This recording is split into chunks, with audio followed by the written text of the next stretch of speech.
Profecías bíblicas, predicciones del futuro, que a semejanza de una neblina se ven turbias e imprecisas, pero a veces, en medio de la bruma, se divisa un claro.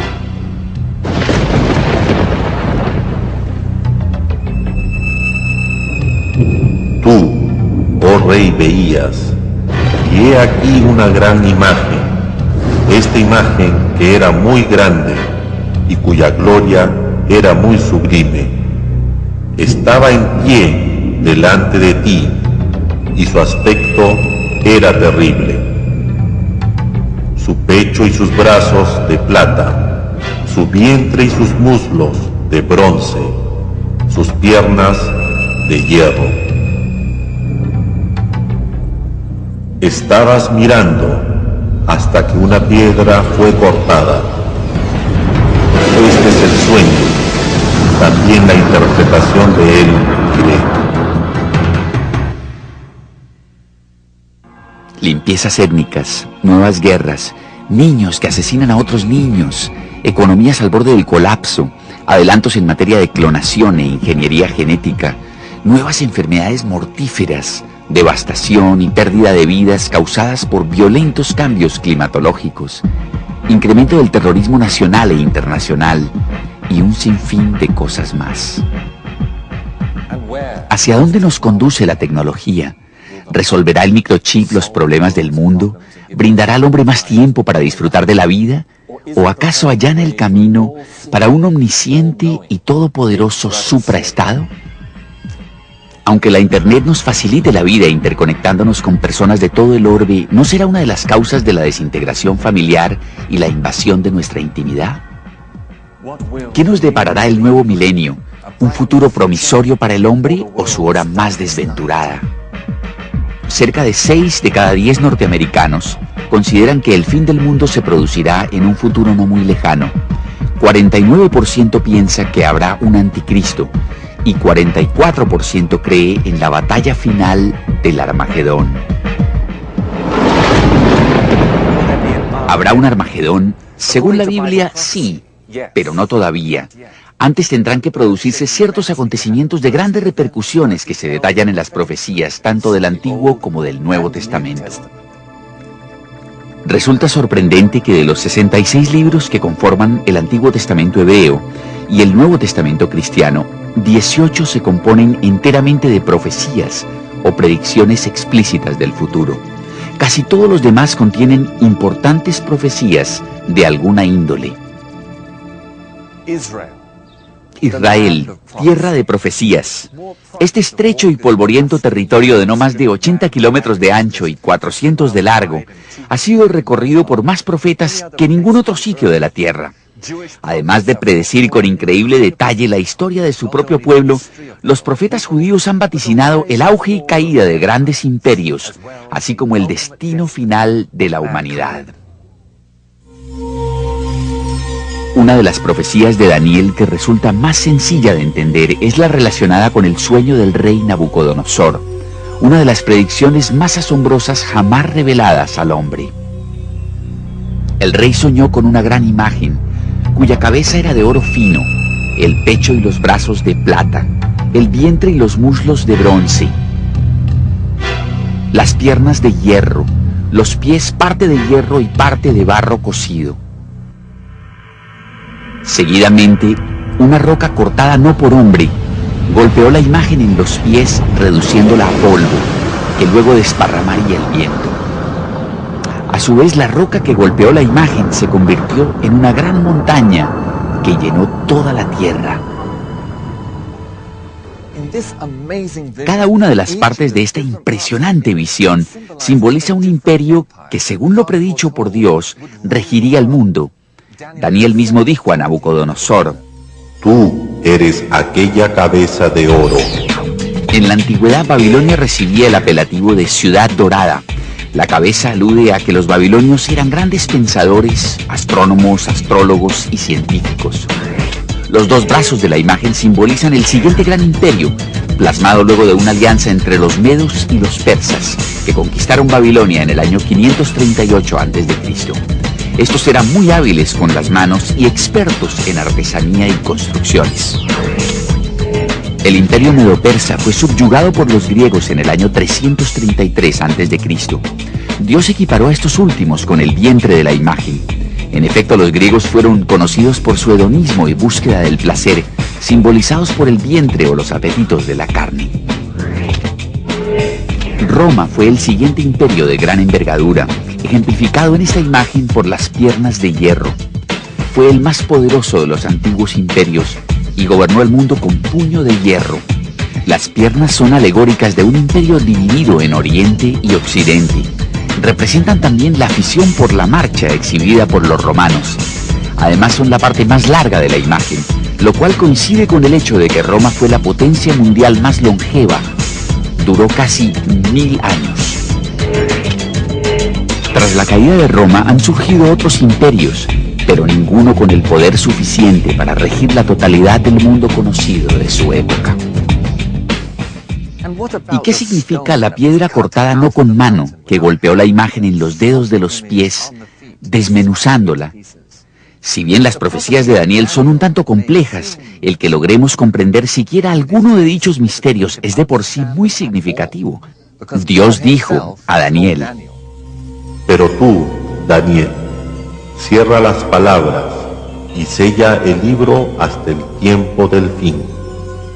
Muchos correrán de aquí para allá, y la ciencia se aumentará, pues estas palabras están cerradas y selladas hasta el tiempo del fin.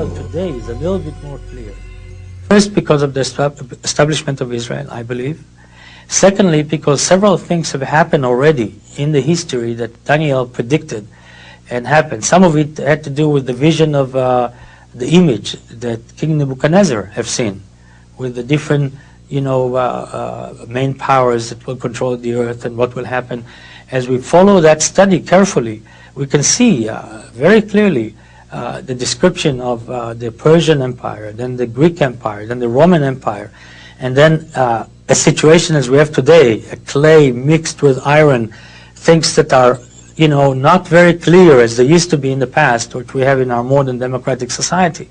And so when you follow that, you can follow a little bit the book and see the fulfillment of some of the prophetic words. So it's not as sealed as it used to be. I do believe there are certain things that's still hidden from our eyes that Daniel talks about, and a good study, a thorough study, will open it up before those who really study it, along with the book of Revelation, because they are relating to each other. And again, as we come in closer and closer to the end time, to the millennium, the whole book of Daniel will be open and clear as it will be fulfilled. ¿Tenemos entonces alguna idea de lo que simbolizan los pies y los 10 dedos? Muchos estudiosos de la Biblia coinciden en una interpretación particularmente sorprendente de esta porción de la imagen, relacionada con Israel y su historia en los próximos años. Pero antes de adentrarnos en las profecías sobre el futuro cercano, analicemos algunas predicciones ya cumplidas para comprender mejor cómo se comunica Dios en lenguaje profético. Cabe afirmar que tanto la raza judía como la árabe fueron de cuna profética. Dios avisó a Abraham, padre de ambas razas, que saliera de la tierra de Harán y se dirigiera a un lugar que él le indicaría. La Escritura nos dice que Abraham obedeció y salió sin saber a dónde iba. Dios prometió a Abraham: multiplicaré tu descendencia como las estrellas del cielo y como la arena que está a la orilla del mar. Algo a todas luces imposible, puesto que además de no tener hijos, su esposa Sara rondaba entonces los 90 años de edad. De ahí que Ismael, primer hijo de Abraham, naciera de una mujer egipcia llamada Agar, sierva de Sara. Ismael se convirtió en padre de las 12 naciones árabes que hoy en día ocupan una parte importante de Asia y África. En Génesis 17:20, Dios habla de Ismael. Le haré fructificar y multiplicar mucho en gran manera. 12 príncipes engendrará y haré de él una gran nación. Mas yo estableceré mi pacto con Isaac, el que Sara te dará a luz por este tiempo el año que viene.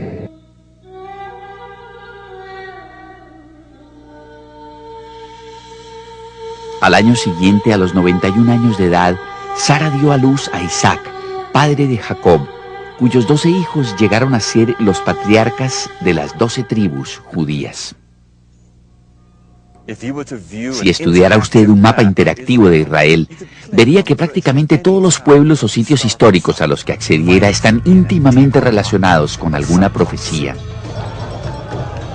Y de todos ellos, el más emblemático es la ciudad vieja de Jerusalén, que por muchos siglos ha sido capital mundial de la religión y el centro de 3 confesiones mayoritarias.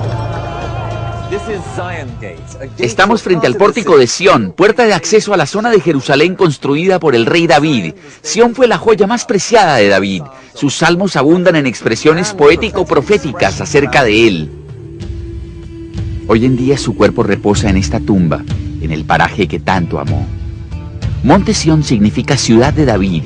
En una época fue el espacio más importante de Jerusalén, pero acabó siendo nada más que un campo arado, con lo que de paso se cumplió una profecía de Miqueas.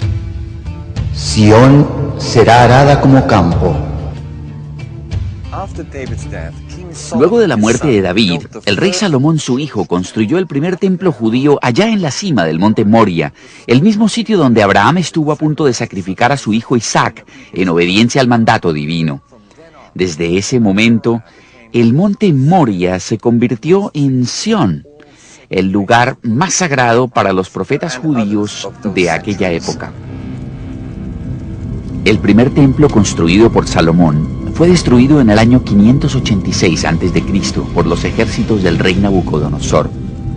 Luego de ser reconstruido en el año 516 a.C., el segundo templo permaneció en este lugar durante 656 años, hasta que lo destruyeron los romanos en el año 70 después de Cristo, cumpliendo así una profecía de Jesús que poco antes de su muerte expresó a sus discípulos. ¿Veis todo esto? De cierto os digo que no quedará aquí piedra sobre piedra que no sea derribada. Jesús predijo que el templo sería demolido piedra por piedra, pronóstico que el ejército romano del emperador Vespasiano, a las órdenes del general Tito, cumplió al pie de la letra 40 años más tarde. Jerusalén acabó saqueada e incendiada y 100.000 judíos fueron crucificados por toda la ciudad. Los romanos quemaron también el templo, hecho mayormente de madera y adornado con oro y plata. Los metales fundidos se colaron por entre las grietas de las piedras que formaban el cimiento.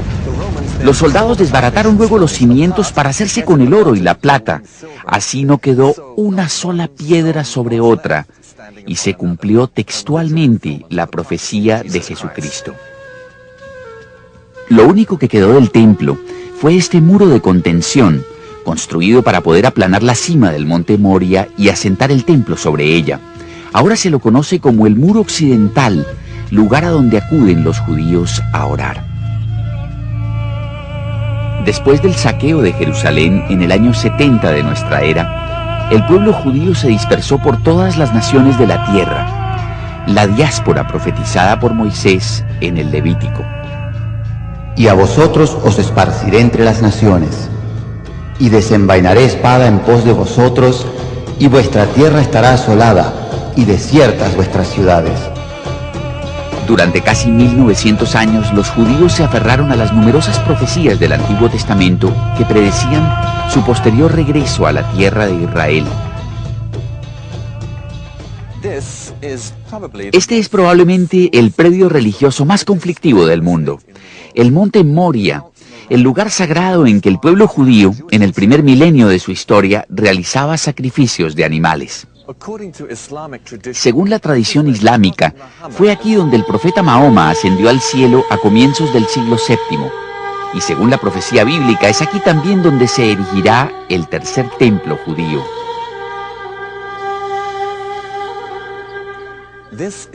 Aquí se aprecia la mezquita de Omar, construida el año 688 después de Cristo. Se la llama también el Domo de la Roca, ya que dentro de ella se encuentra la roca sobre la que Abraham iba a sacrificar a Isaac. Durante los 500 años de dominio romano y bizantino, Palestina fue mayoritariamente cristiana, pero en el año 641 quedó bajo el influjo del Islam.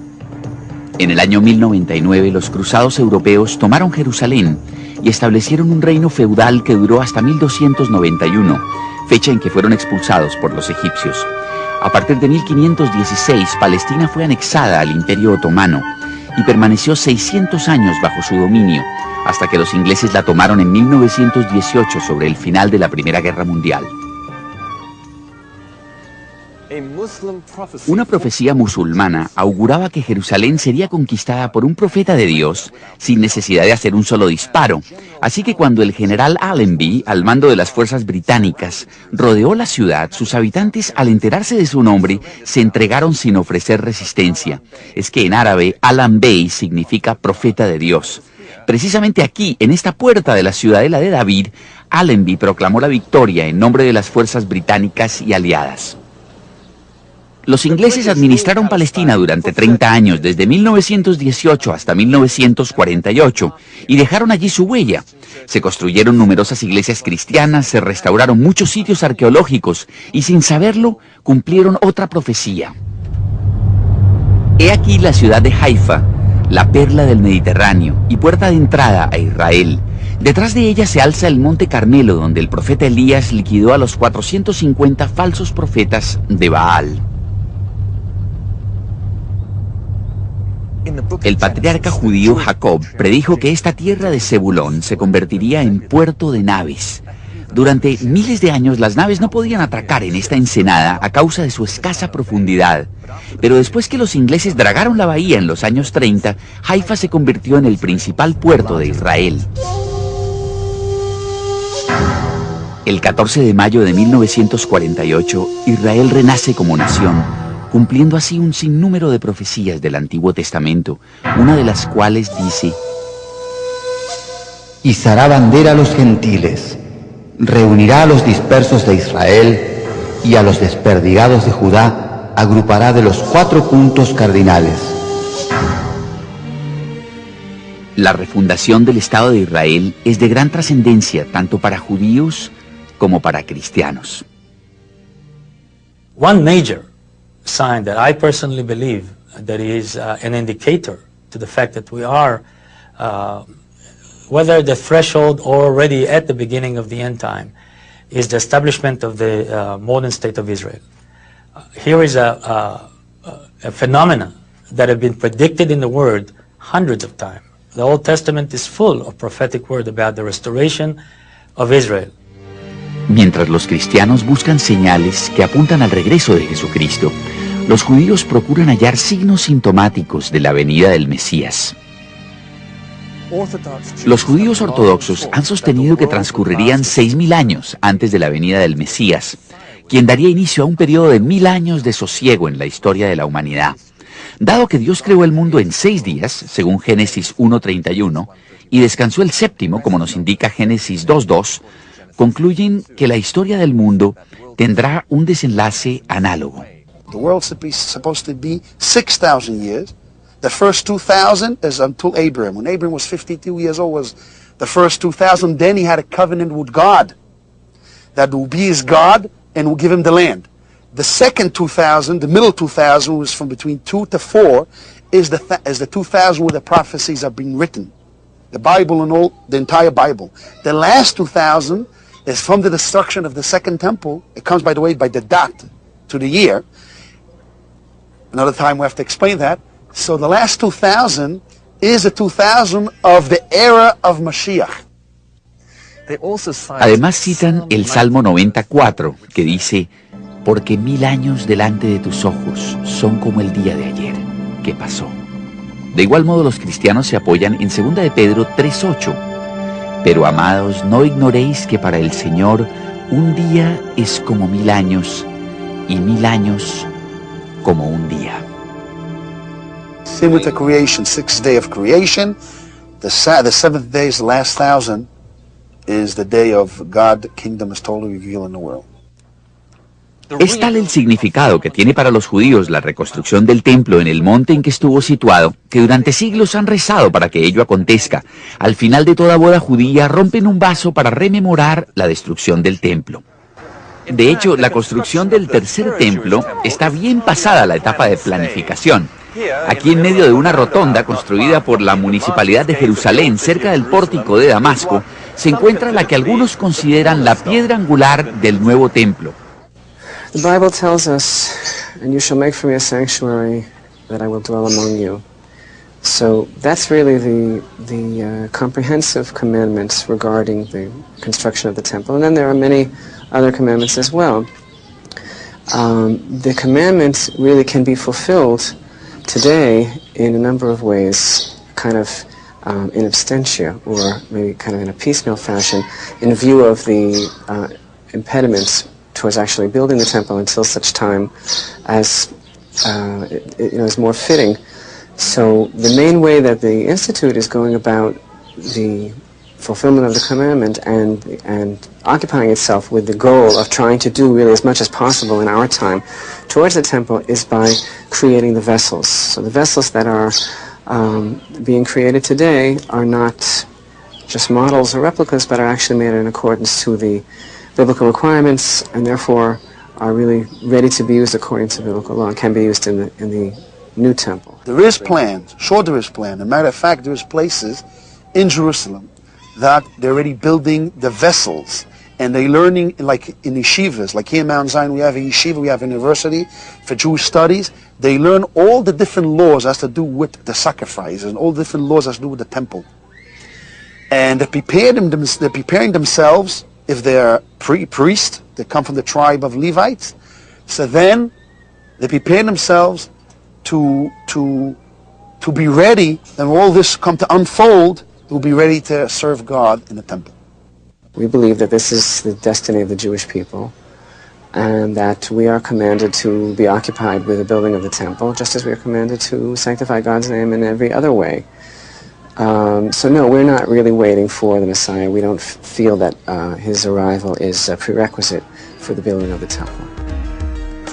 Sin embargo, la reconstrucción del templo es impensable, pues para ello habría que demoler la mezquita de Omar, lo cual sin duda provocaría una guerra santa entre árabes y judíos. Aquí entra en escena el anticristo, un personaje de una sagacidad política y un magnetismo extraordinarios, que según la profecía bíblica salva al mundo de un inminente colapso provocado por acuciantes crisis económicas y sociales aún por desatarse. Este genio de la diplomacia acomete la increíble proeza de forjar la paz mundial y, según lo advierte la Escritura, será objeto de la adoración del mundo entero. Volvamos a la interpretación que Daniel hiciera del sueño de Nabucodonosor. Hasta ahora el profeta ha hecho referencia a los principales reinos o imperios del mundo partiendo de Babilonia, el propio reinado de Nabucodonosor. Queda una última etapa de la historia representada por la imagen. Los dedos de los pies eran en parte de hierro y en parte de barro, y eso significa que el reino será fuerte y débil al mismo tiempo. Un reino no puede constituirse como tal sin un rey. En este pasaje, la profecía alude al anticristo. Daniel nos explica más adelante que los 10 dedos simbolizan 10 reyes, que durante un tiempo prestan apoyo al anticristo. El hierro podría representar a los gobiernos fuertes y dictatoriales, y el barro a los democráticos más benévolos. Así como el hierro no se mezcla con el barro, esas dos ideologías y los gobiernos que las profesan se oponen. ¿Qué más nos dice la Biblia acerca de este imponente personaje? Vendrá sin aviso y tomará el reino con halagos. Resuelve los conflictos de Oriente Medio y firma un acuerdo o pacto de paz de 7 años que otorga a judíos, musulmanes y cristianos los mismos derechos sobre la ciudad vieja de Jerusalén y el sector del templo. Dicho acuerdo permite a los judíos reconstruir su santuario. Queda pendiente la incógnita sobre el sitio exacto en que éste se edificará, pero las escrituras indican que dará con una solución. As we know, the Antichrist will be a figure of man who proclaim peace that will attract the world with a what we call today the New World Order. Very similar kind of concept. A new world order of peace and harmony and tranquility, of living together. That person will be very attractive, probably very intelligent, and very well able to communicate, where he will attract people to believe in the peaceful solutions that he will bring to humanity. Y por 7 años confirmará el pacto con muchos. Daniel dice que el anticristo obrará solapadamente en sus escritos lo cataloga de despreciable. Habiéndose granjeado la confianza y adoración del mundo, a los 3 años y medio o 42 meses de haber firmado el acuerdo de paz con Israel, repentinamente lo rompe e invade Tierra Santa desde el norte. Detiene los cultos que para entonces ya se habrán reiniciado en el templo y revela su verdadera personalidad.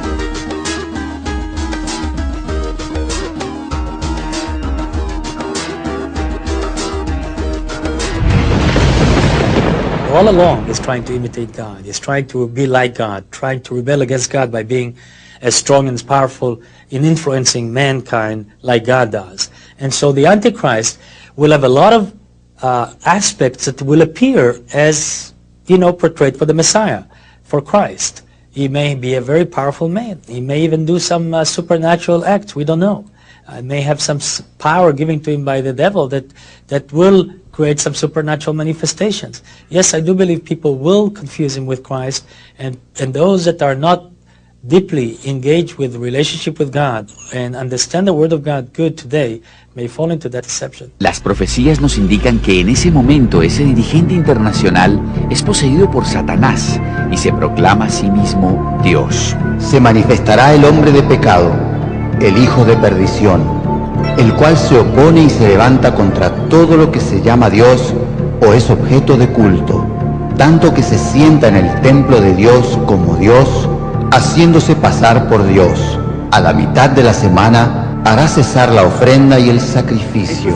Fue aquí precisamente, en el Monte de los Olivos, que Jesús se explayó en la profecía de Daniel, instruyéndonos más sobre la misma. Indicó a sus seguidores qué debían hacer cuando el anticristo abrogara los sacrificios del templo e instaurara la abominación desoladora, su propia imagen a modo de deidad, en el lugar santo. Por tanto, cuando veáis en el lugar santo la abominación desoladora de que habló el profeta Daniel, entonces los que estén en Judea huyan a los montes. El que esté en la azotea no descienda para tomar algo de su casa, y el que está en el campo no vuelva atrás para tomar su capa, porque habrá entonces gran tribulación, cual no la ha habido desde el principio del mundo, ni la habrá. La abominación desoladora de que habló el profeta Daniel y a la que Jesús denominó en el Apocalipsis la imagen de la bestia. Tomando en cuenta la descripción que hacen de ella los profetas, podría tratarse de una gigantesca computadora capaz de hablar y decretar la muerte de todo el que rehúse adorarla. El rey hará su voluntad y se ensoberbecerá, y se engrandecerá sobre todo Dios, y contra el Dios de los dioses hablará maravillas. Del Dios de sus padres no hará caso, ni del amor de las mujeres, ni respetará a Dios alguno, porque sobre todo se engrandecerá. Este es el momento en que el anticristo exige que todos reciban la marca de la bestia, que quizás sea un microcircuito o pastilla de silicio insertado en la frente o un número de identificación en la mano, sin los cuales la gente no podrá comprar ni vender ni realizar ningún intercambio comercial. Y hacía que a todos, grandes y pequeños, ricos y pobres, libres y esclavos, se les pusiese una marca en la mano derecha o en la frente, y que ninguno pudiese comprar ni vender, sino el que tuviese la marca o el nombre de la bestia, o el número de su nombre, y su número es 666. Por primera vez en la historia existe la infraestructura tecnológica necesaria para que un dictador mundial materialice este tipo de sociedad absolutista, paternalista. El dinero está en vías de extinción. Las tarjetas plásticas con cintas magnéticas o microcircuitos poco a poco están sustituyendo a los billetes y monedas. No todo el mundo se fía del anticristo. Eso le impide implantar totalmente su régimen mundialista. Daniel predice que algunos países se rebelan y se niegan a rendirle culto, sobre todo las naciones cristianas, islámicas y judías, que en su mayoría rechazan la idolatría. En represalia, el anticristo desata la peor persecución masiva de la historia, acerca de la cual Jesús dice: si aquellos días no fuesen acortados, nadie sería salvo. Mas por causa de los escogidos, aquellos días serán acortados. Esta cacería humana a escala planetaria nos recuerda las persecuciones romanas de los primeros cristianos, solo que mucho peor, dura 3 años y medio y se la conoce como la Gran Tribulación. Entonces aparecerá la señal del Hijo del Hombre en el cielo. Y entonces lamentarán todas las tribus de la tierra y verán al Hijo del Hombre viniendo sobre las nubes del cielo con poder y gran gloria. Y enviará sus ángeles con gran voz de trompeta y juntarán a sus escogidos de los 4 vientos, desde un extremo del cielo hasta el otro. 3 años y medio después que el anticristo instaure su imagen, Jesús retorna en las nubes donde todo ojo le verá. Reúne a sus seguidores, los que han permanecido fieles a lo largo de la gran persecución promovida por el anticristo, y los saca de la tierra para unirse a ellos en el aire. Habiendo el Señor puesto a salvo a los suyos, el anticristo y sus seguidores reciben su merecido.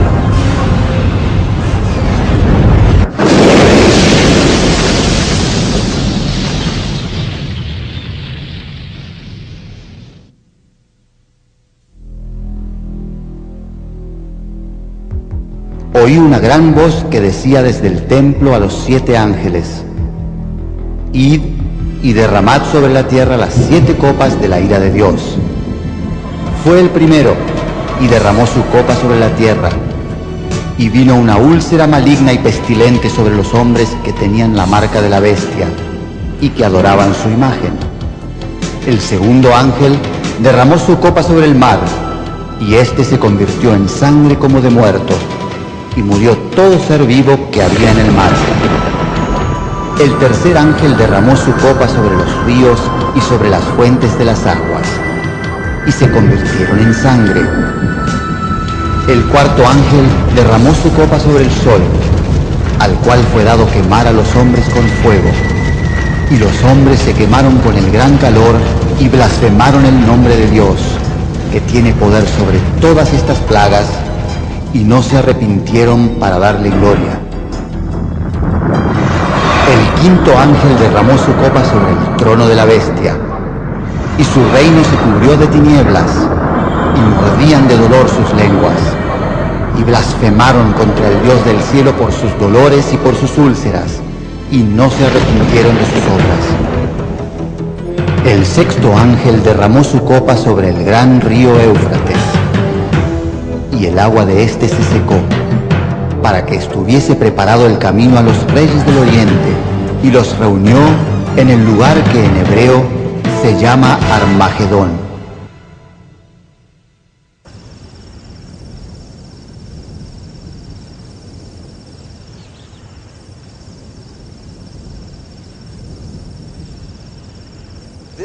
Este es el Valle de Megiddo, también denominado el Valle de Esdraelón. Armagedón en hebreo significa la colina de Megiddo, un monte en forma de domo que se erige en medio del valle. Cuando Napoleón vio por primera vez este ancho valle, exclamó: ¡qué extraordinario lugar para una batalla! Al verlo, Pershing, uno de los grandes generales de la Segunda Guerra, dijo: es el sitio ideal para una guerra táctica. En torno a esta histórica colina indica la Biblia que se librará una batalla colosal entre el bien y el mal. En el cielo, los ejércitos del Señor se preparan para la batalla. En la tierra, el anticristo y sus huestes se enfrascan en un conflicto armado con tropas insurgentes. En el momento en que el anticristo libra ese conflicto, Jesús y sus santos resucitados se hacen presentes mediante una invasión desde el cielo. El anticristo vuelve sus armas contra el ejército celestial, dando lugar a una batalla sin parangón en la historia bélica, la batalla de Armagedón.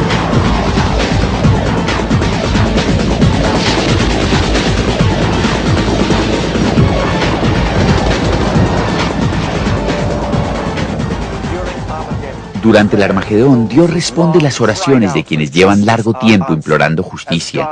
La paciencia divina ante la perversidad del hombre ha tocado a su límite. Estruendo de multitud en los montes, como de mucho pueblo. estruendo de ruido de reinos, de naciones reunidas. El Señor de los ejércitos pasa revista a las tropas para la batalla. Vienen de lejana tierra, de lo postrero de los cielos, el Señor y los instrumentos de su ira, para destruir toda la tierra. Aullad, porque cerca está el día del Señor. Vendrá como asolamiento del Todopoderoso. Y castigaré al mundo por su maldad y a los impíos por su iniquidad, y haré que cese la arrogancia de los soberbios y abatiré la altivez de los fuertes.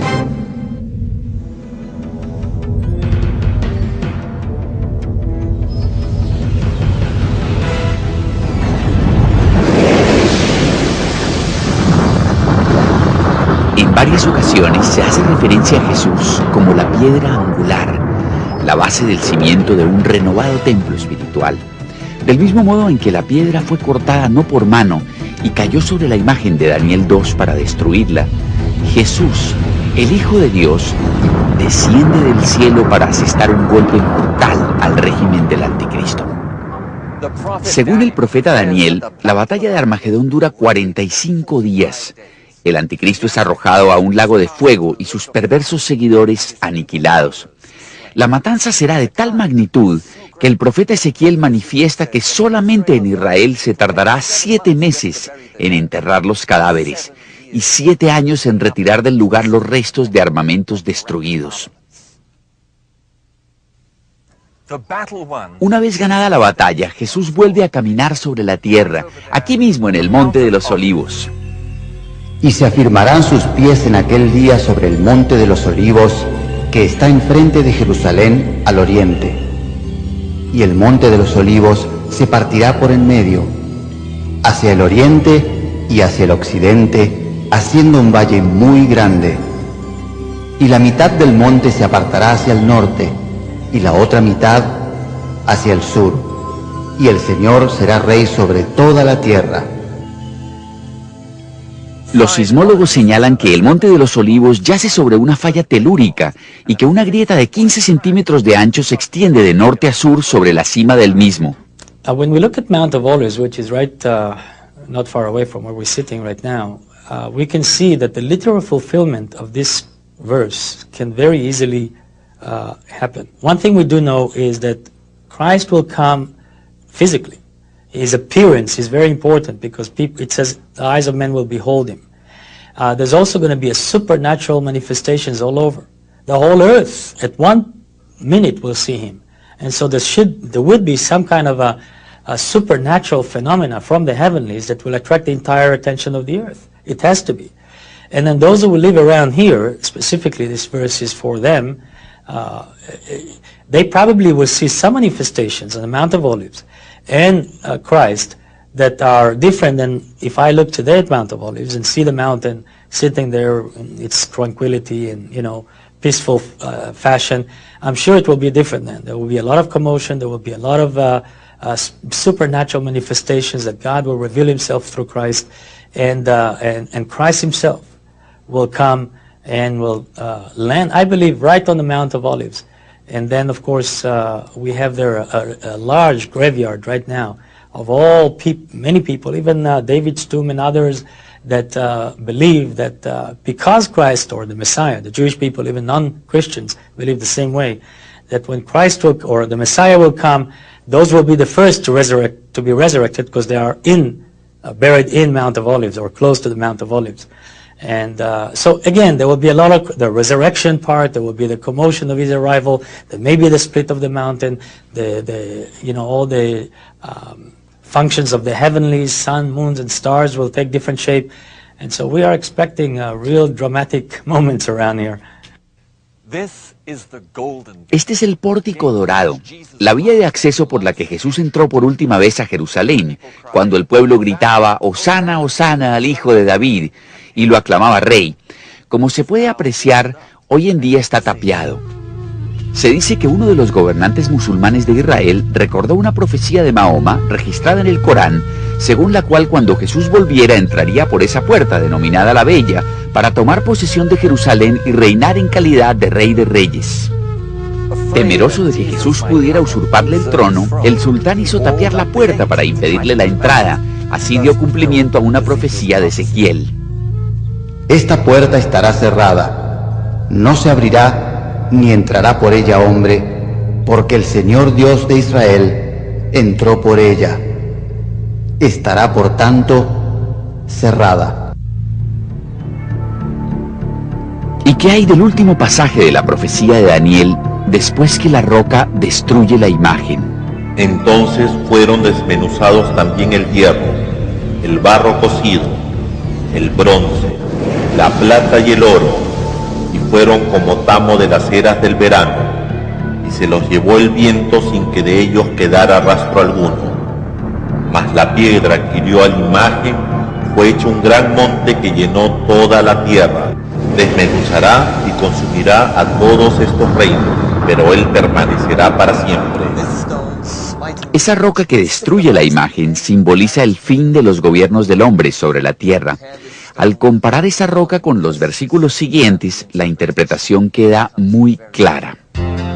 Y vendrán muchos pueblos y dirán: venid y subamos al monte del Señor, a la casa del Dios de Jacob, y nos enseñará sus caminos y caminaremos por sus sendas. Porque de Sión saldrá la ley y de Jerusalén la palabra del Señor.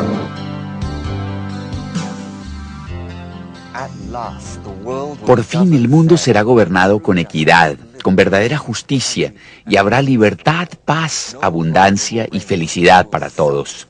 Ya no tendrá vigencia la filosofía inhumana y egoísta que entrega el mundo en manos de los poderosos. Ya no habrá más corrupción, vicio, delincuencia, sobornos e injusticias. Jesús, sus ángeles y sus seguidores resucitados establecerán un gobierno recto que administrará auténtica justicia para todos. Y juzgará entre las naciones y reprenderá a muchos pueblos, y volverán sus espadas en rejas de arado y sus lanzas en hoces. No alzará espada nación contra nación, ni se adiestrarán más para la guerra. Quebrantó el Señor el báculo de los impíos, el cetro de los señores. Toda la tierra está en reposo y en paz. Cantaron alabanzas. Milenio es una palabra de origen latino que significa 1000 años y que ha sido utilizada por exégetas bíblicos para referirse a un espléndido periodo, una edad dorada en que reinará la paz en la tierra. Durante el milenio, cuando el anticristo sea arrojado al lago de fuego, el diablo que lo poseyó permanecerá atado con cadenas en el corazón de la tierra, en el abismo. Desaparecido este y libre la tierra de muchas de las maldiciones que la aquejaron, el mundo volverá a ser como en los días de Adán y Eva, en el paraíso del Edén. Porque aguas serán cavadas en el desierto y torrentes en la soledad. El lugar seco se convertirá en estanque y el sequedal en manaderos de aguas. Y la tierra asolada será labrada. Y dirán: esta tierra que era asolada ha venido a ser como huerto del Edén. First of all, we know that the devil and everything that he represents, which is, the negative, the ugly, the difficult part of humanity, will be taken out, will be locked, will be away from the experience, day-to-day experiences of mankind. The second thing that we know is that God would dwell with men again. It gives me back the picture of Garden of Eden. God was walking in the garden. Adam and Eve are there. It was a natural relationship between them. It wasn't like today you have to go somewhere, to the ends of the earth to go to a revival where people say the Spirit of God is moving and, you need to go to Toronto, you need to go to different places to get that spiritual. It was natural experience for Adam and Eve to have God, involved in their life. I think it will be the same in the millennium. God will be part of our life in all the aspects of our life, and it will not be something religious. It will be natural. It will be a beautiful relationship of love and harmony between man and God.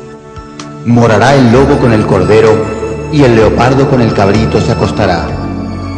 El becerro y el león y la bestia doméstica andarán juntos, y un niño los pastoreará. La vaca y la osa pasarán, sus crías se echarán juntas, y el león como el buey comerá paja. Humanity will not be an enemy to each other. I mean, you know, a lion and a lamb cannot dwell together today. But also in Yugoslavia, for example, the Serb and the Albanians cannot live together, and in Turkey, the Kurdistan people and the Turkish cannot live together, and in Israel, the Arabs and the Jews cannot live together.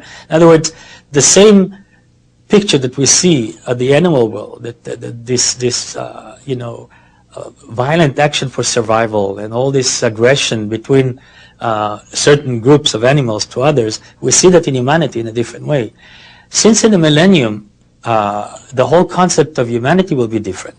There will be love, harmony, hate will be gone, and all the negative effect of the devil influence of our life and our flesh and all that stuff will not be the prevalent thing, but the spiritual aspect of God and our positive aspect of our characters will be the things that will really be the strongest emphasis in the millennium. I think also nature will behave in the same way. I think God will change the shape, the heart of animals. And I think there will be provision for a lion to eat without a need to destroy or to kill a lamb. And I think also their nature will be changed because God will touch the entire creation. And in the millennium, everything will be under God and with God. And I believe also you'll see that it will affect the animals, it will affect the birds, it will affect,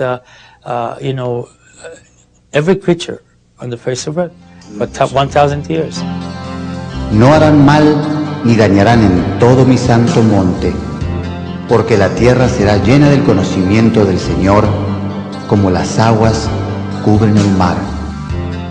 The devil will be locked for 1,000 years, and then later on he will be released. So there will be some kind of connection to him that we don't understand how it will be, but those will be immobile, unable to influence society for 1,000 years. They are limited in those 1,000 years with their powers and their ability to influence humanity. Durante el milenio, el mundo volverá a utilizar medios de transporte que no contaminen el medio ambiente. Por ejemplo, caballos, camellos, vehículos de tracción animal y majestuosos buques de vela. Tampoco habrá grandes ciudades, industria pesada, fábricas que expidan gases y humos tóxicos, ni máquinas destructivas. El mundo retornará a una sociedad mayormente agraria. La gente vivirá en pequeñas y acogedoras comunidades rurales en las que imperará la paz. No se tratará de un retroceso o involución. Todavía habrá ciertas comodidades de la era moderna y tecnologías avanzadas, pero nada que perjudique a la gente ni al medio ambiente.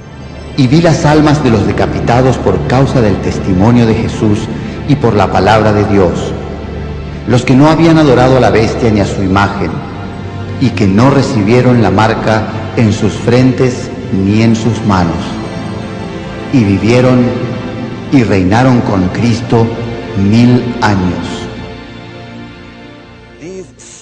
Estos ciudadanos del cielo son los fieles de todas las épocas que sirvieron a Dios. A veces se los denomina los santos resucitados, cuyos cuerpos llegarán a ser similares al de Jesús después de su resurrección. En el milenio, quienes posean esos cuerpos gloriosos se relacionarán con la gente común y corriente, tal como lo hizo Jesús con sus discípulos después de su revivificación. Ese cuerpo, como dice Pablo, se siembra en corrupción, resucitará en incorrupción. No juzgará según la vista de sus ojos, ni arguirá por lo que oigan sus oídos, sino que juzgará con justicia a los pobres y arguirá con equidad por los mansos de la tierra.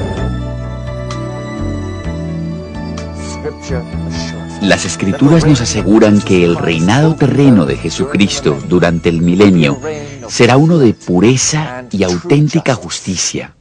It will not be the same Christ that we knew as a suffering Messiah who is going to die for our sins. It's going to be the king, the warrior, the judge, the majestic, powerful arm of God.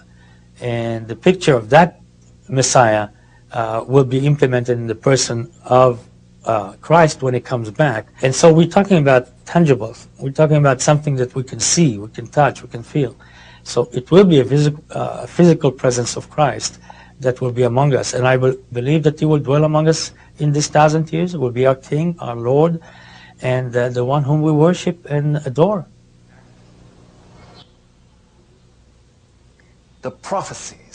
Las profecías que hemos estudiado en este video son apenas unas pocas de las miles pronunciadas por los profetas de la Biblia acerca de imperios, individuos y acontecimientos internacionales que se han cumplido con pasmosa exactitud.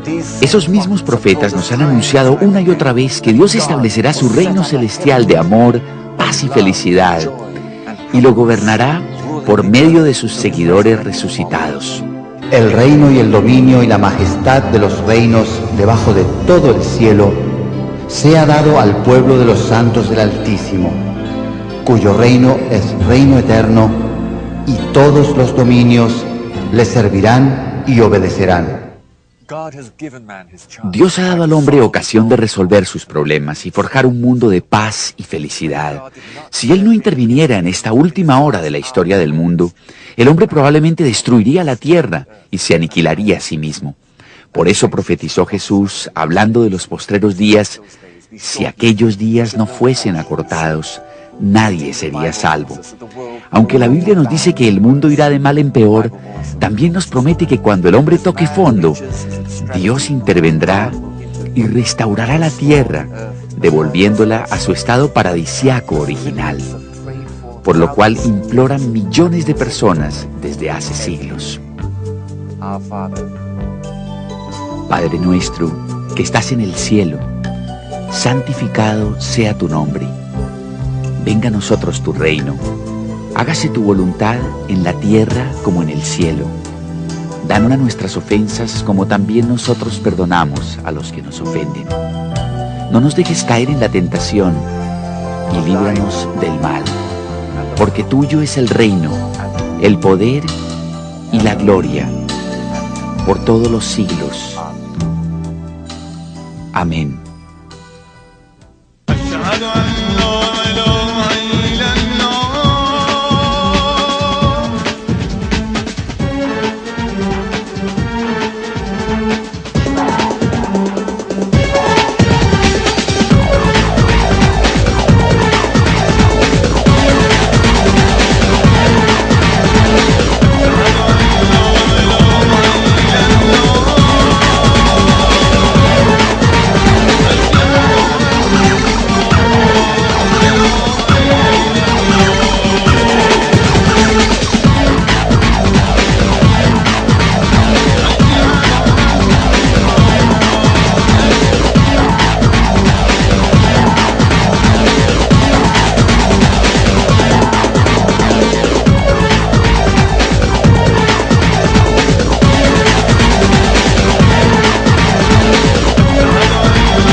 Profecías bíblicas, predicciones del futuro, que a semejanza de una neblina se ven turbias e imprecisas, pero a veces, en medio de la bruma, se divisa un claro.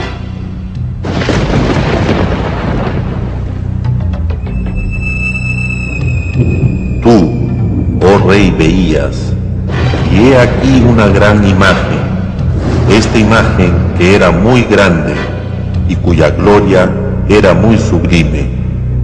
Estaba en pie delante de ti, y su aspecto era terrible. Su pecho y sus brazos de plata, su vientre y sus muslos de bronce, sus piernas de hierro. Estabas mirando hasta que una piedra fue cortada. Este es el sueño, también la interpretación de él diré. Limpiezas étnicas, nuevas guerras, niños que asesinan a otros niños, economías al borde del colapso, adelantos en materia de clonación e ingeniería genética, nuevas enfermedades mortíferas, devastación y pérdida de vidas causadas por violentos cambios climatológicos, incremento del terrorismo nacional e internacional y un sinfín de cosas más.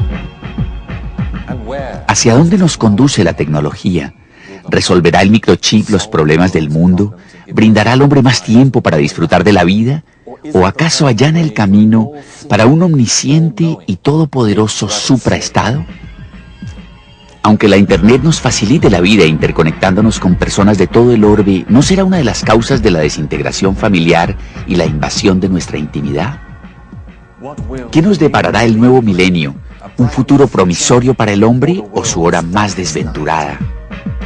Cerca de 6 de cada 10 norteamericanos consideran que el fin del mundo se producirá en un futuro no muy lejano.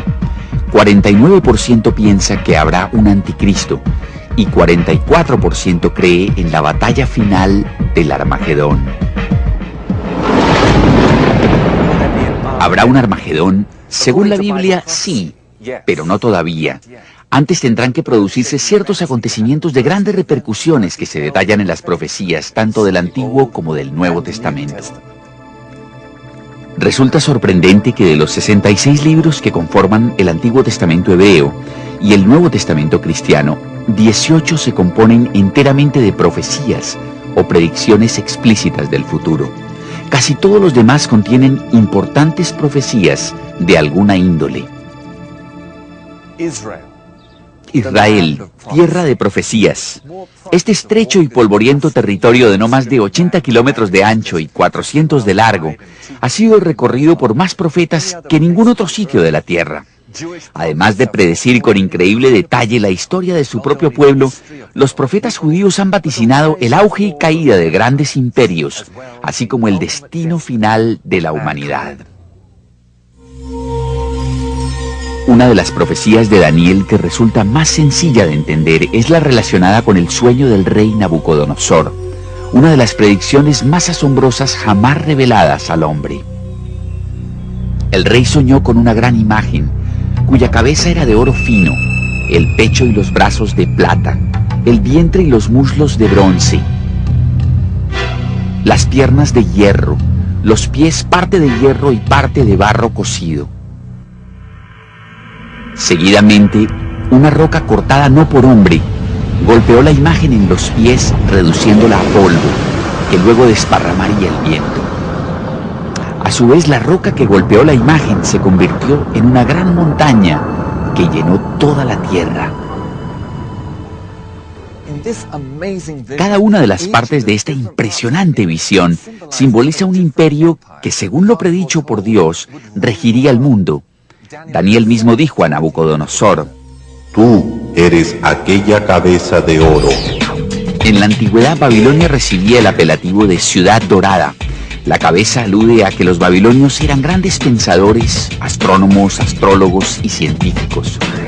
Los dos brazos de la imagen simbolizan el siguiente gran imperio, plasmado luego de una alianza entre los medos y los persas, que conquistaron Babilonia en el año 538 a.C. Estos eran muy hábiles con las manos y expertos en artesanía y construcciones. El imperio medo-persa fue subyugado por los griegos en el año 333 a.C. Dios equiparó a estos últimos con el vientre de la imagen. En efecto, los griegos fueron conocidos por su hedonismo y búsqueda del placer, simbolizados por el vientre o los apetitos de la carne. Roma fue el siguiente imperio de gran envergadura, ejemplificado en esta imagen por las piernas de hierro. Fue el más poderoso de los antiguos imperios y gobernó el mundo con puño de hierro. Las piernas son alegóricas de un imperio dividido en Oriente y Occidente. Representan también la afición por la marcha exhibida por los romanos. Además, son la parte más larga de la imagen, lo cual coincide con el hecho de que Roma fue la potencia mundial más longeva. Duró casi 1000 años. Tras la caída de Roma han surgido otros imperios, pero ninguno con el poder suficiente para regir la totalidad del mundo conocido de su época. ¿Y qué significa la piedra cortada no con mano que golpeó la imagen en los dedos de los pies, desmenuzándola? Si bien las profecías de Daniel son un tanto complejas, el que logremos comprender siquiera alguno de dichos misterios es de por sí muy significativo. Dios dijo a Daniel: Pero tú, Daniel, cierra las palabras y sella el libro hasta el tiempo del fin. Muchos correrán de aquí para allá, y la ciencia se aumentará, pues estas palabras están cerradas y selladas hasta el tiempo del fin. First, because of the establishment of Israel, I believe. Secondly, because several things have happened already in the history that Daniel predicted and happened. Some of it had to do with the vision of the image that King Nebuchadnezzar have seen, with the different, main powers that will control the earth and what will happen. As we follow that study carefully, we can see very clearly the description of the Persian Empire, then the Greek Empire, then the Roman Empire, and then a situation as we have today, a clay mixed with iron, things that are, not very clear. Si estudiara usted un mapa interactivo de Israel, vería que prácticamente todos los pueblos o sitios históricos a los que accediera están íntimamente relacionados con alguna profecía. Y de todos ellos, el más emblemático es la ciudad vieja de Jerusalén, que por muchos siglos ha sido capital mundial de la religión y el centro de 3 confesiones mayoritarias. Estamos frente al pórtico de Sión, puerta de acceso a la zona de Jerusalén construida por el rey David. Sión fue la joya más preciada de David. Sus salmos abundan en expresiones poético-proféticas acerca de él. Hoy en día su cuerpo reposa en esta tumba, en el paraje que tanto amó. Monte Sión significa ciudad de David. En una época fue el espacio más importante de Jerusalén, pero acabó siendo nada más que un campo arado, con lo que de paso se cumplió una profecía de Miqueas. Sión será arada como campo. Luego de la muerte de David, el rey Salomón su hijo construyó el primer templo judío allá en la cima del monte Moria, el mismo sitio donde Abraham estuvo a punto de sacrificar a su hijo Isaac en obediencia al mandato divino. Desde ese momento, el monte Moria se convirtió en Sión, el lugar más sagrado para los profetas judíos de aquella época. El primer templo construido por Salomón fue destruido en el año 586 a.C. por los ejércitos del rey Nabucodonosor. Luego de ser reconstruido en el año 516 a.C., el segundo templo permaneció en este lugar durante 656 años, hasta que lo destruyeron los romanos en el año 70 después de Cristo, cumpliendo así una profecía de Jesús que poco antes de su muerte expresó a sus discípulos. ¿Veis todo esto? De cierto os digo que no quedará aquí piedra sobre piedra que no sea derribada. Jesús predijo que el templo sería demolido piedra por piedra, pronóstico que el ejército romano del emperador Vespasiano, a las órdenes del general Tito, cumplió al pie de la letra 40 años más tarde. Jerusalén acabó saqueada e incendiada y 100.000 judíos fueron crucificados por toda la ciudad. Los romanos quemaron también el templo, hecho mayormente de madera y adornado con oro y plata. Los metales... As there used to be in the past, which we have in our modern democratic society. And so when you follow that, you can follow a little bit the book and see the fulfillment of some of the prophetic words. So it's not as sealed as it used to be. I do believe there are certain things that's still hidden from our eyes that Daniel talks about. And a good study, a thorough study, will open it up before those who really study it, along with the book of Revelation, because they are relating to each other.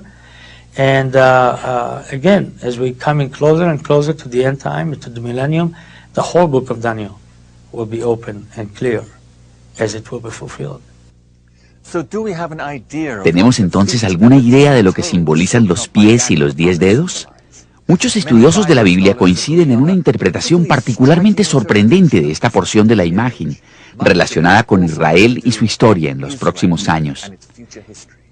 Pero antes de adentrarnos en las profecías sobre el futuro cercano, analicemos algunas predicciones ya cumplidas para comprender mejor cómo se comunica Dios en lenguaje profético. Cabe afirmar que tanto la raza judía como la árabe fueron de cuna profética. Dios avisó a Abraham, padre de ambas razas, que saliera de la tierra de Harán y se dirigiera a un lugar que él le indicaría. La Escritura nos dice que Abraham obedeció y salió sin saber a dónde iba. Dios prometió a Abraham: multiplicaré tu descendencia como las estrellas del cielo y como la arena que está a la orilla del mar. Algo a todas luces imposible, puesto que además de no tener hijos, su esposa Sara rondaba entonces los 90 años de edad. De ahí que Ismael, primer hijo de Abraham, naciera de una mujer egipcia llamada Agar, sierva de Sara. Ismael se convirtió en padre de las 12 naciones árabes que hoy en día ocupan una parte importante de Asia y África. En Génesis 17:20, Dios habla de Ismael. Le haré fructificar y multiplicar mucho en gran manera. 12 príncipes engendrará y haré de él una gran nación.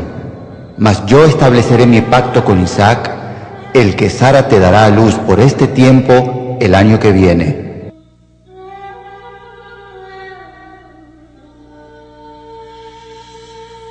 Al año siguiente, a los 91 años de edad, Sara dio a luz a Isaac, padre de Jacob, cuyos 12 hijos llegaron a ser los patriarcas de las 12 tribus judías. El imperio medo-persa fue subyugado por los griegos en el año 333 a.C. Dios equiparó a estos últimos con el vientre de la imagen. En efecto, los griegos fueron conocidos por su hedonismo y búsqueda del placer, simbolizados por el vientre o los apetitos de la carne. Roma fue el siguiente imperio de gran envergadura, ejemplificado en esta imagen por las piernas de hierro. Fue el más poderoso de los antiguos imperios y gobernó el mundo con puño de hierro. Las piernas son alegóricas de un imperio dividido en Oriente y Occidente. Representan también la afición por la marcha exhibida por los romanos. Además son la parte más larga de la imagen, lo cual coincide con el hecho de que Roma fue la potencia mundial más longeva. Duró casi 1000 años. Tras la caída de Roma han surgido otros imperios, pero ninguno con el poder suficiente para regir la totalidad del mundo conocido de su época. ¿Y qué significa la piedra cortada no con mano que golpeó la imagen en los dedos de los pies, desmenuzándola? Si bien las profecías de Daniel son un tanto complejas, el que logremos comprender siquiera alguno de dichos misterios es de por sí muy significativo. Dios dijo a Daniel: Pero tú, Daniel, cierra las palabras y sella el libro hasta el tiempo del fin. Muchos correrán de aquí para allá, y la ciencia se aumentará, pues estas palabras están cerradas y selladas hasta el tiempo del fin. First, because of the establishment of Israel, I believe.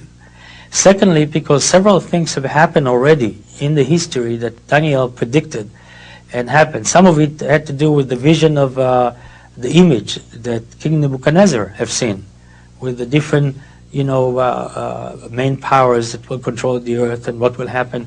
As we follow that study carefully, we can see very clearly the description of the Persian Empire, then the Greek Empire, then the Roman Empire, and then a situation as we have today, a clay mixed with iron, things that are, not very clear as they used to be in the past, which we have in our modern democratic society. And so when you follow that, you can follow a little bit the book and see the fulfillment of some of the prophetic words. So it's not as sealed as it used to be. I do believe there are certain things that's still hidden from our eyes that Daniel talks about, and a good study, a thorough study, will open it up before those who really study it, along with the book of Revelation, because they are relating to each other. And again, as we come in closer and closer to the end time, to the millennium, the whole book of Daniel will be open and clear as it will be fulfilled. ¿Tenemos entonces alguna idea de lo que simbolizan los pies y los 10 dedos? Muchos estudiosos de la Biblia coinciden en una interpretación particularmente sorprendente de esta porción de la imagen, relacionada con Israel y su historia en los próximos años. Pero antes de adentrarnos en las profecías sobre el futuro cercano, analicemos algunas predicciones ya cumplidas para comprender mejor cómo se comunica Dios en lenguaje profético. Cabe afirmar que tanto la raza judía como la árabe fueron de cuna profética. Dios avisó a Abraham, padre de ambas razas, que saliera de la tierra de Harán y se dirigiera a un lugar que él le indicaría. La Escritura nos dice que Abraham obedeció y salió sin saber a dónde iba. Dios prometió a Abraham: multiplicaré tu descendencia como las estrellas del cielo y como la arena que está a la orilla del mar. Algo a todas luces imposible, puesto que además de no tener hijos, su esposa Sara rondaba entonces los 90 años de edad. De ahí que Ismael, primer hijo de Abraham, naciera de una mujer egipcia llamada Agar, sierva de Sara. Ismael se convirtió en padre de las 12 naciones árabes que hoy en día ocupan una parte importante de Asia y África. En Génesis 17:20, Dios habla de Ismael. Le haré fructificar y multiplicar mucho en gran manera. 12 príncipes engendrará y haré de él una gran nación. Mas yo estableceré mi pacto con Isaac, el que Sara te dará a luz por este tiempo el año que viene.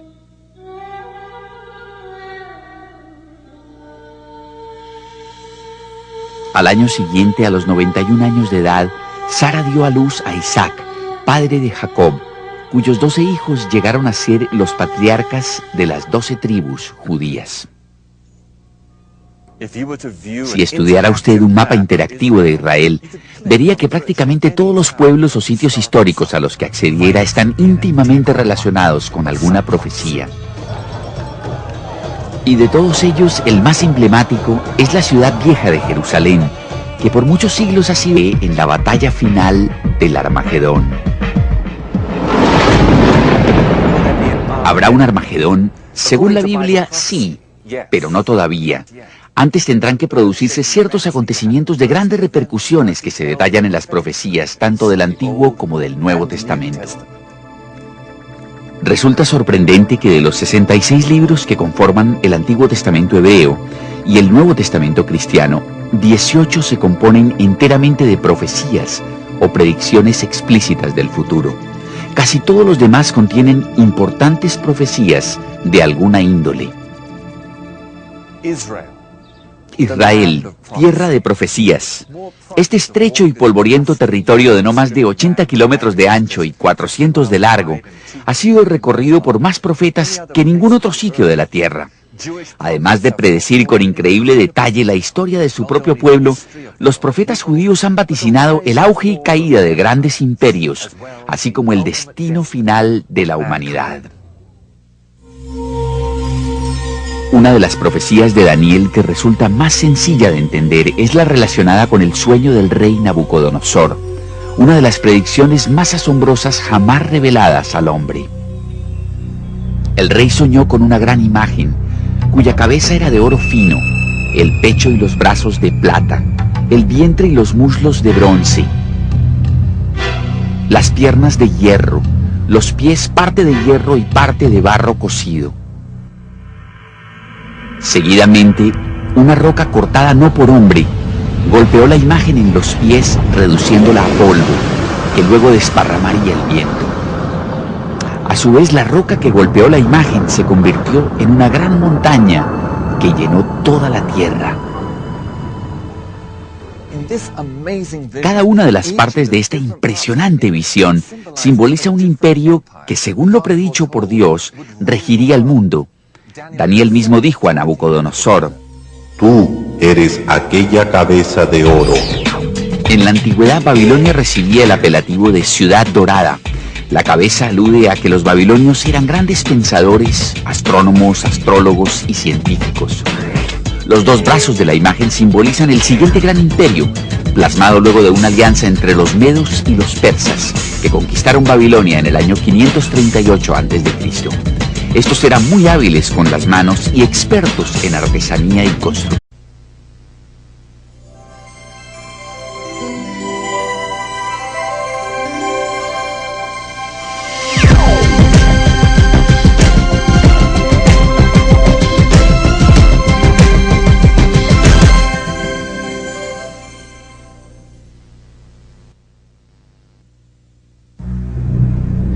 profecías bíblicas, predicciones del futuro, que a semejanza de una neblina se ven turbias e imprecisas, pero a veces, en medio de la bruma, se divisa un claro.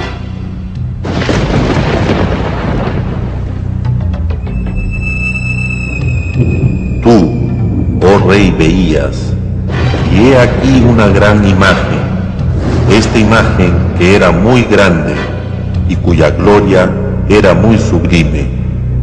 Estaba en pie delante de ti, y su aspecto era terrible.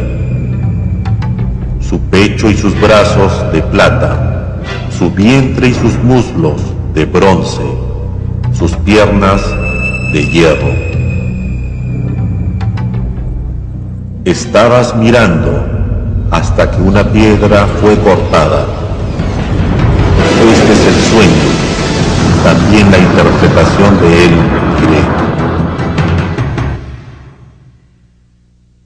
Limpiezas étnicas, nuevas guerras, niños que asesinan a otros niños, economías al borde del colapso, adelantos en materia de clonación e ingeniería genética, nuevas enfermedades mortíferas, devastación y pérdida de vidas causadas por violentos cambios climatológicos, incremento del terrorismo nacional e internacional y un sinfín de cosas más.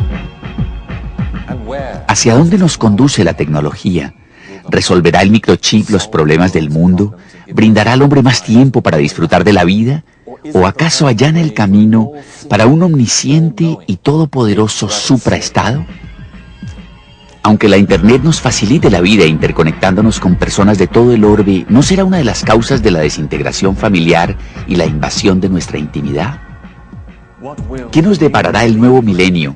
¿Un futuro promisorio para el hombre o su hora más desventurada? Cerca de 6 de cada 10 norteamericanos consideran que el fin del mundo se producirá en un futuro no muy lejano. 49% piensa que habrá un anticristo y 44% cree capital mundial de la religión y el centro de 3 confesiones mayoritarias.